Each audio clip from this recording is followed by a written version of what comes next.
ó ti rí oríṣiríṣi àwòrò mọ́ iléeṣẹ́ still kò rí solution. Àkọ́kọ́ ó lè jẹ́ pé orúkọ tí ẹni tá à ń sọ̀rọ̀ nípa ẹ̀ yìí ó ní ó lò sí iléeṣẹ́ rẹ̀, bóyá ńgbà tí wọ́n ṣe àyẹ̀wò orúkọ rẹ̀ wọ́n rí pé orúkọ tẹ́ ń jẹ́ yìí ẹ̀ gbọ́dọ̀ mọ jẹ́ léyìí irú iṣẹ́ tẹ́ ń ṣe yìí, nítorí pé bí ẹ bá ń jẹ́ orúkọ báyìí ọlọ́mọ jẹ́ kí ẹ máa jẹ gbèsè. Ẹlòmíì sì ní kódà ó lè ra mọ́tò tuntun lénìí àmọ́ plate number tó bá mọ́tò wá ìgbà míì kó máa rí pé òun jí ní àárọ̀ ọjọ́ kejì ó fọwọ́ kan mọ́tò ń gbóná. Wọ́n á sọ pé àwọn ìyá kan ládùúgbò ló ń gun mọ́tò lójú oorun. Báyìí mọ́tò tuntun lè máa ní 40 all the time, àmọ́ náwó sì ṣá. Bẹ́ẹ̀ ni ó máa ń ṣẹlẹ̀ bẹ́ẹ̀. Nọ́mbà tẹ́rí yẹn ó ṣe pàtàkì téèyàn gbọ́dọ̀ mójútó. Tí ẹ bá wá dé orí wẹ́bsáìtì wa www.ewenje.com, òun náà lẹ rí tí ó ń display ní ojú screen yìí. Tí ẹ bá dé orí tẹ́ bá ti login sí orí wẹ́bsáìtì náà,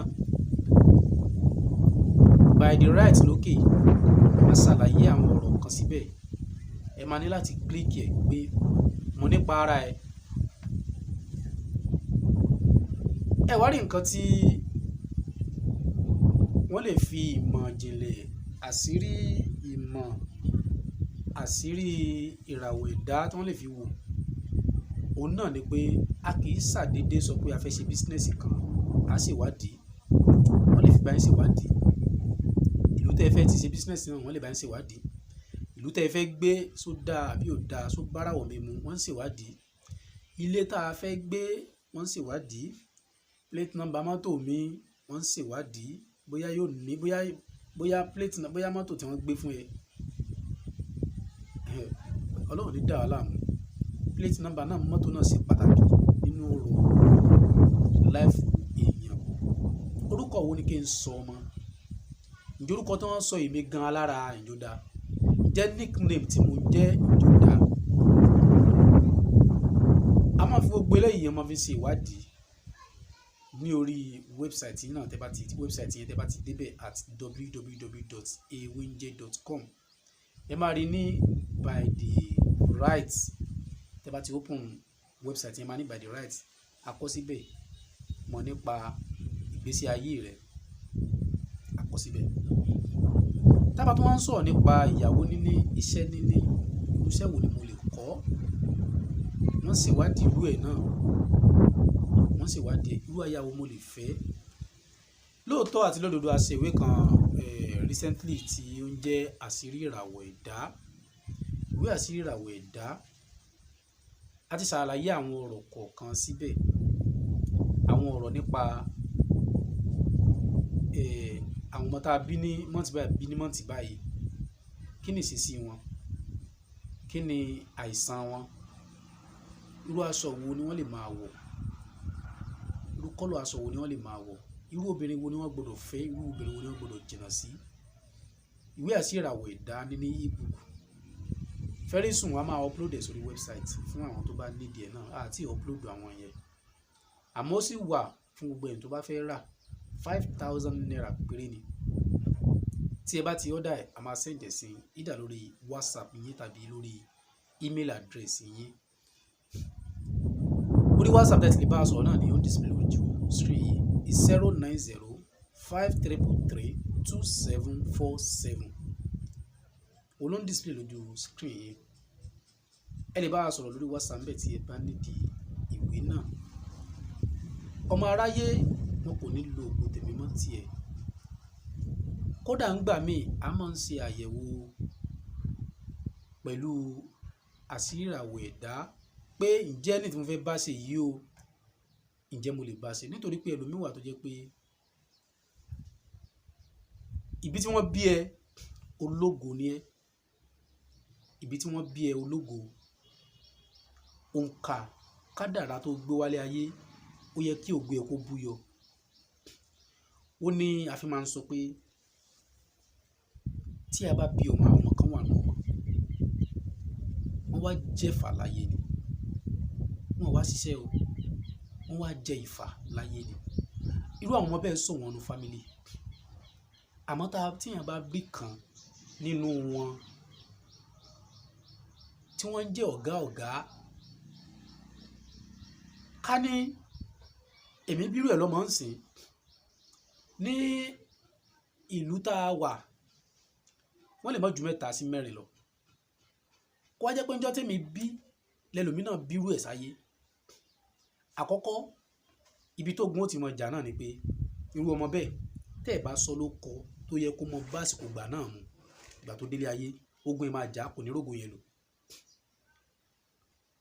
Ẹ̀kejì, tẹ́ ẹ bá tún wá sọ lórúkọ yẹn, tẹ́ ẹ bá wá fi sí ìlànà nǹkan tí ó wá ṣe ní ayé, ogun yẹn máa jà.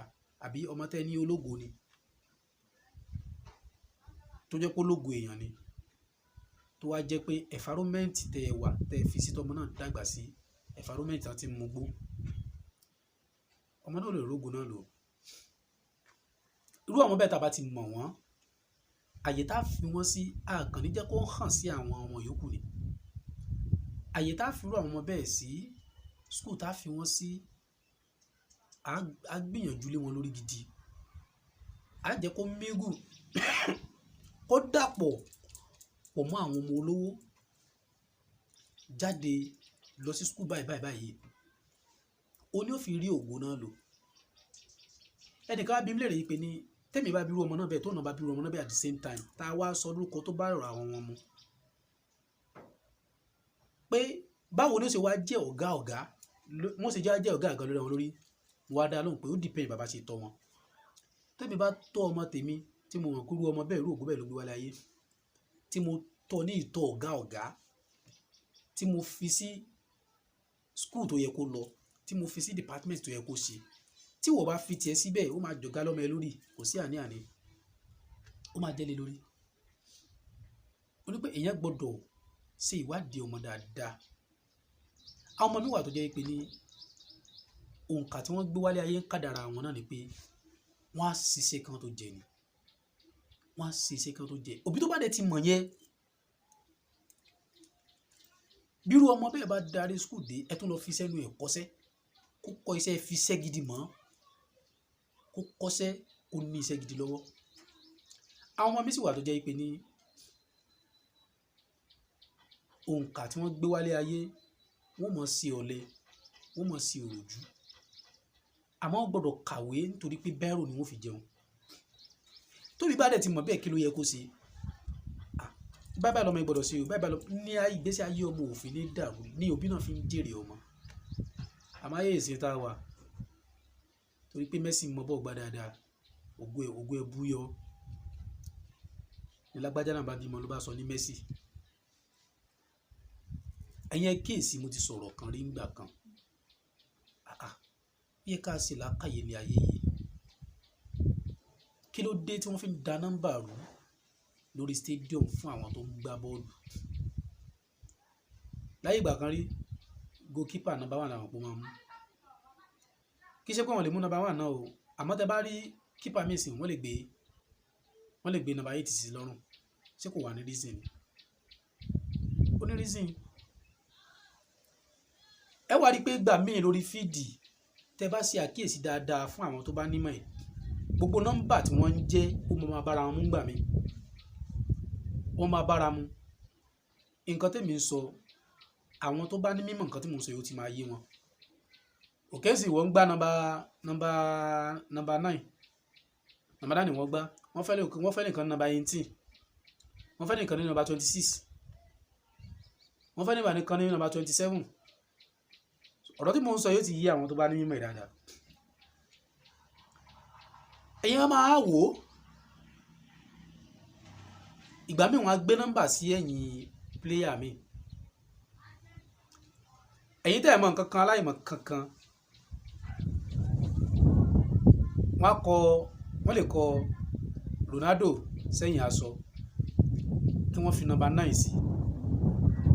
ìyẹn aláìmọ̀kan náà inú bá lọ rà ẹ bá máa gbé sọ́rùn bóyá nọ́mbà tí wọ́n gbé sọ́rùn tó wà lẹ́yìn aṣọ rẹ̀ ojú kádàrá tiẹ̀ lọ ó wá ń bẹ́ni ẹlẹ́ni òun polówó ògo tiẹ̀ bẹ́ẹ̀ ló kìkì tiẹ̀ ó mọ̀ kàn ìwọ wa máa wá 10 naira 100 naira láti lọ wo bọ́ ẹ ká ṣàkíyèsí inú ayé ara wa dáadáa a kì í ṣàdédé rí nọ́mbà bá yéèyàn jẹ́ jù nọ́mbà tẹ̀rí yẹn ó bá yéèyàn jẹ́ jù Ọlọ́run gan fúnra rẹ̀ sọ pé ó ní gbogbo nǹkan pátá tó ń dá gbogbo èlò ló ń kà afàlátà kìlú náà Kùránì tẹ́ ẹ rí yẹn gbogbo àwọn ìwé mímọ́ tí Ọlọ́run dárúkọ tẹ́ ẹ rí gbogbo wọn ló ń kà kò lè jù bẹ́ẹ̀ lọ láyé ó ní iye òǹkà àwọn tí ó ṣẹ̀mí lónìí ó ní iye àwọn òǹkà tọ́lọ́run ó mú lọ lénìí kọ́lọ́ wọn ka ẹ̀mí àti mọ́ àwọn tí wọ́n lọ lénìí ká pẹ́ láyé ká fọwọ́ parí ká fi èrìgì jóbi ẹ wá lórí ọ̀rọ̀ tí mo ń bá lọ náà ni pé Ọlọ́run tó ṣẹ̀dá wa ó ti fi gbogbo nǹkan lẹ̀ létòlétò ẹ má sì wádìí ẹ kàn má jẹ́ ká dàbí òkú lé ayé tó bá gbéyàwó tí òǹkà tó ń gbé wálé ayé tó bá ju tiẹ̀ lọ kò sí àní-àní ó máa dá sí báṣìbò ni ta ló wá sọ fún yín èèyàn wo gan ló sọ fún yín pé iná àtomi ò lè fẹ́ra wọn ta ló sọ fún yín pé iná àtomi wọn kì í fẹ́ra wọn wọ́n ti fi ọ̀pọ̀lọpọ̀ kíní wọ́n ti fi da ìgbésí ayé ẹlòmíì rú ẹlòmíì á sọ pé àná ẹ̀rín kan máa ń pa mí gbà mí tẹ́lómi tó bá pè mí tàbí ó kàn text message sí mi ẹlòmíì tó tiẹ̀ máa ń dùn mí jù ni pé wọ́n á text message sí mi ṣé mi ni kí n máa waste credit mi láti máa fi reply message tó bá ti yẹ kó rí WhatsApp ó sì dá ẹ máa send message direct message kémi reply yín ẹ dákun ìyàwó òun iná ni òun omi nǹkan hard fẹ́yìn méjèèjì kí ni kó o ṣé mi máa fi dá owó tèmi máa explain àkọ́kọ́ wọ́n lè bẹ́ẹ̀ wò ó pé nítorí pé ó jẹ́ náà ojú mi wọ́n lè wò bẹ́ẹ̀ pé most àwọn nǹkan tó dẹ̀ máa ń ṣẹlẹ̀ lọ́nà pé tí wọ́n bá ti lọ pé ẹni yìí o omi ní iná ní ẹ̀ lè fẹ́ra yín àwọn kankan wà tí ó yàtọ̀ ń bẹ oníkéèyàn máa ṣàtúnṣe ṣé ẹ ti rí ibi tí iná ti ń jò lórí omi rí ni iná ń jò lórí omi àmọ́ àwọn kankan wà téèyàn ó ṣàtúnṣe obìnrin tó bá ti fẹ́ tí kádàrá tó gbé wálé ayé tó bá ti wúwo ju orí ti ìwọ ọkọ lọ kò sí àní-àní kankan ilé máa gbóná Ọlọ́run ní da èmi àti ní àmú Ọlọ́run àtúnbọ̀ ṣe àlékún ìmọ̀ fún olúkálùkù wa ojú tẹ̀ fi ń wò mí ojú yìí ò ní fọ́ etí tẹ̀ fi ń gbọ́ mi etí náà ní di lẹ́ẹ̀kan sí ẹ má gbàgbé láti subscribe sí orí channel wa kí eléyìí kó mọ fún wa ní àǹfààní láti mọ àwọn nǹkan mìíràn tá a fẹ́ ṣe síwájú gẹ́gẹ́ bí mo sì máa ń sọ náà ni bàbá ṣe ń rí yín tẹ̀ ń subscribe tẹ̀ ń comment inú wa máa ń dùn eléyìí a tún fún wa ní ọ̀pọ̀lọpọ̀ ìyára láti ṣe nǹkan míì síta fún àwọn èèyàn láti gbọ́ lẹ́ẹ̀kan sí orúkọ mi náà sì ni Dr. Mutiu Ọlátìbóyè tí gbogbo ayé mọ̀ sí Dr. Ewéńjẹ lágbára Ọlọ́run bí ògo ṣe ń jẹ́ tọ́lọ́run nígbà míì á tún mọ mú nǹkan mi tuntun yàtọ̀ sí eléyìí wá kó tó máa jẹ́ àǹfààní fún gbogbo wa gbogbo ẹni tẹ́ bá fẹ́ béèrè question ẹ lè béèrè ní abẹ́ post yìí kẹ́ comment ní abẹ́